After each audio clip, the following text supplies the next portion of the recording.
ஒரு தாய் இறந்து விட்டார்கள். அவருடைய மகன் வந்து கல்லறையை அடக்கம் செய்தார். அதன் பிறகு அந்த தாய்க்கு ஒரு பெரிய கல்லறையை கட்டினார். அந்த கட்டும் பொழுது எனக்கு வந்து அந்த தோட்டத்துக்கு வேண்டிய மண்வெட்டி, கடப்பாரை, பாண்டு எல்லாம் வாங்கி கொடுத்தார். தாராளமாக செய்தார். அவரை பார்த்து சந்தோஷம் அடைந்தேன். 9வது நாள் வந்த பொழுது அவரோடு பிறந்த 3 சகோதரிகள் கண்ணீரோடு வந்து அழுதார்கள்.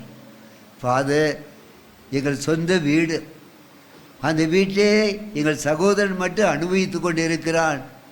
எல்லா காசு பணத்தையும் அவன் தான் எடுத்துக்கொண்டான், எங்களை அந்தரத்தில் விட்டுவிட்டான் என்று சொன்னார்கள். இதுதான் போலியான வாழ்க்கை.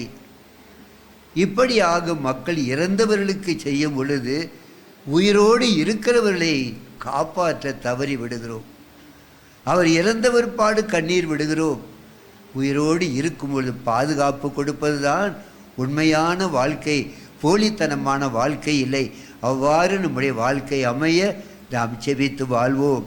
மோனிகம்மா போல துன்ப துயர கஷ்டத்திலே, கணவர் பிள்ளைகளுடைய தொல்லையிலே, தாய்மார்கள் அந்த தாயை போல செபத்திலே நீங்கள் ஆறுதல் அடைய வேண்டும்.